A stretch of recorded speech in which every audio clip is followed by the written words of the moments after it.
Maestría en Administración, Universidad de Antioquia, Administración y Organizaciones, profesora Clara Inés Orrego, equipo, Raquel Jiménez, Daisy Castañeda, Joaquín Amaya, Augusto Loaiza. La tercerización o subcontratación en Colombia. En el siguiente video exploraremos la subcontratación en Colombia y abordaremos algunos temas en general.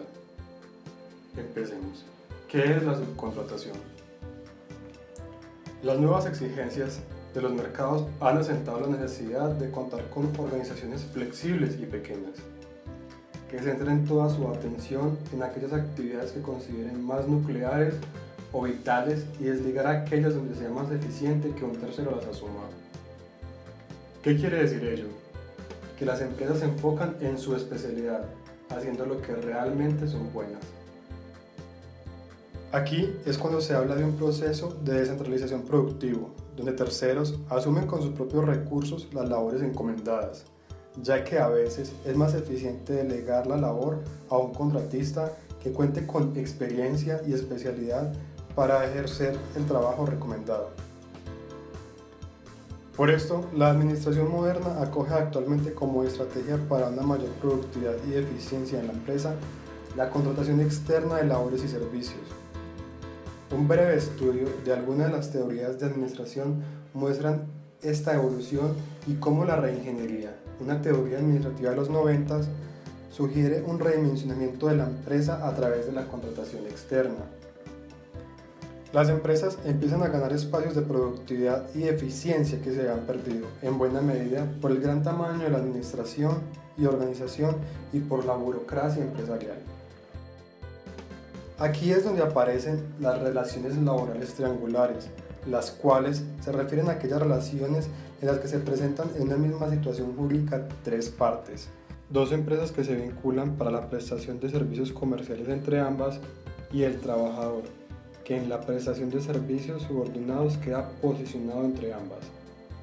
En Colombia, el panorama de las nuevas formas de trabajo, visto desde el ángulo de las modalidades de contratación, resulta complejo y variado. Una breve descripción de las mismas a la luz de las relaciones laborales del sector privado es la siguiente. Primero, el trabajo mediante vínculo laboral directo. Segundo, el trabajo sin vínculo laboral. En la modalidad de vínculo laboral indirecto, el trabajador tiene un vínculo laboral formal, es decir, un contrato de trabajo. Pero ese contrato no se celebra entre la persona que trabaja y el sujeto beneficiario de su trabajo o empresa usuaria, sino que hay un sujeto que intermedia en esa relación. Es allí cuando aparece la tercerización. Las modalidades del vínculo indirecto son a través de contratistas independientes. Esa modalidad está reconocida en la legislación laboral, que precisa quiénes son contratistas independientes y determina los efectos laborales de esta modalidad de contratación. El trabajo a través de las empresas de servicios temporales. En este caso, la empresa suministra a los trabajadores, es el empleador, y la empresa usuaria de servicios del trabajador paga a la temporal o ETT la tarifa respectiva por el suministro del servicio.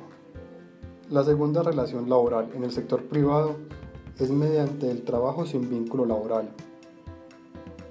En esta modalidad, las personas que prestan sus servicios no tienen la posibilidad de reclamar los derechos correspondientes al contrato de trabajo por cuanto se considera que los servicios prestados son de naturaleza independiente. Las modalidades son las siguientes. El trabajo a través de cooperativas de trabajo asociado. Esta modalidad de trabajo está regulada por la Ley 79 de 1988 y se caracteriza porque los aportantes del capital son al mismo tiempo los trabajadores y gestores de la empresa. Un ejemplo de una cooperativa es cuando se reúnen por lo menos 20 enfermeras para prestarle un servicio a una clínica. También existen empresas que prestan el servicio de aseo disfrazadas mediante este modelo de contratación. Ahora veamos el trabajo mediante empresas asociativas de trabajo. Esta modalidad involucra el ánimo de lucro de quien promueve la empresa asociativa. La Ley 10 de 1991 indica que las empresas asociativas son organizaciones económicas productivas.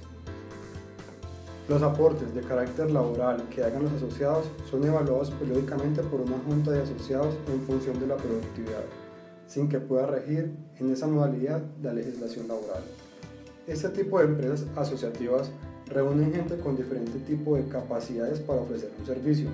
Por ejemplo, una firma de asistencia al hogar, que mediante esta figura puede ofrecer servicios desde plomería hasta pintores, pasando por empleadas domésticas hasta amas de llave.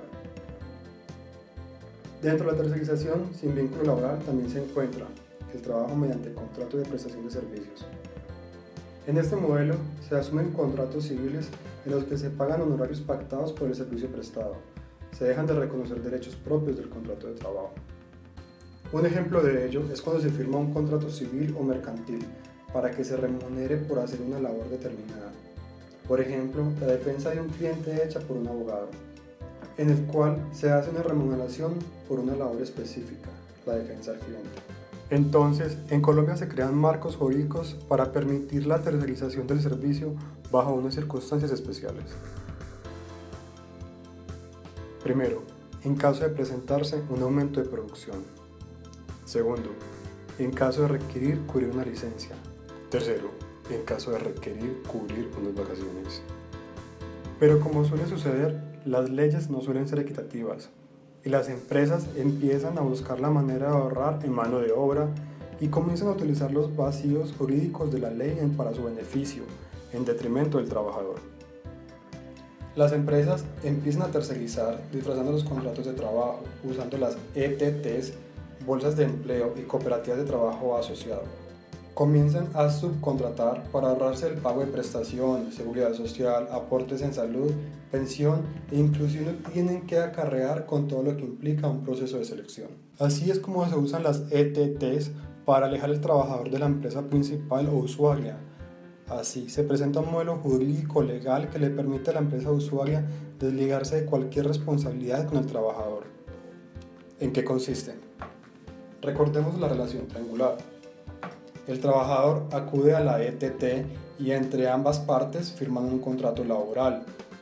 Y la ETT, a su vez, se remite a la empresa usuaria y entre ambas firman un contrato civil.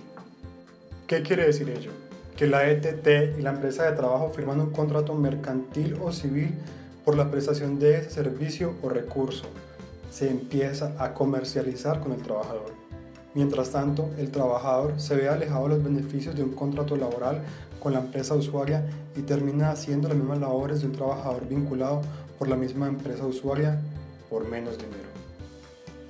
En conclusión, no hay ningún tipo de relación directa contractual entre el trabajador y la empresa usuaria.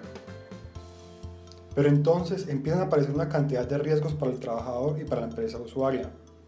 En el caso del trabajador tenemos, como ya lo hemos mencionado antes, los subcontratos tienen remuneraciones inferiores a los de los trabajadores regulares, quebrantando la principal premisa de pagar salario igual por trabajo igual. Tampoco tienen acceso a calificación y entrenamiento, carecen de oportunidades de ascenso, generalmente son expuestos a situaciones de mayor riesgo para la salud de los trabajadores fijos. La acción sindical también se ve afectada. En una empresa beneficiaria que cuente con esta figura, los sindicalistas no pueden defender a los trabajadores tercerizados por no estar afiliados y por otro lado los trabajadores subcontratados evitan presentar quejas ante los sindicatos para no ser despedidos. En cuanto a las empresas usuarias, ellas están expuestas a riesgos como la reducción de la capacidad de generar cohesión en la organización. Los subcontratados entre sí pueden vivir ambientes tensos como resultado de sus inequitativas condiciones de trabajo y son vistos por los trabajadores fijos como intrusos que compiten por sus espacios laborales. En caso de presentarse un accidente laboral o reclamación económica y el trabajador está en la capacidad de demostrar que se presentaron los tres componentes de un contrato laboral entre él y la empresa usuaria, los cuales son la actividad personal del trabajador, la subordinación y un salario como retribución de su servicio, un juzgado laboral podrá fallar en contra de la empresa usuaria teniendo que negociar o indemnizar al trabajador. Ahora bien, las empresas cada día sacan más provecho económico de la contratación de mano de obra más barata, pero no se han detenido a pensar cómo esta alta rotación está afectando la competitividad reflejada en la descapitalización del recurso humano, por medio de reiterativas curvas de aprendizaje de cada nuevo contratado. Los trabajadores no crean lazos con las empresas usuarias ni desarrollan un sentido de pertenencia y mucho menos lealtad a la misma. En conclusión, tener trabajadores tercerizados con una alta rotación significa menores ingresos económicos en un mundo que cada día es más costoso satisfacer las necesidades básicas, lo que conlleva a un mayor número de familias sin acceso a una vivienda digna, educación para ellos y sus hijos, y una alimentación adecuada. Esto es socialmente un retroceso. Para terminar, y como consejo, debemos tener siempre en nuestro papel como administrador que no son empleados, son personas. Y cuando entendamos esta diferencia, comenzaremos a analizar el problema de la tercerización desde otra perspectiva y comenzaremos a darle un trato diferente a aquellas personas que colaboran en nuestras organizaciones. Gracias.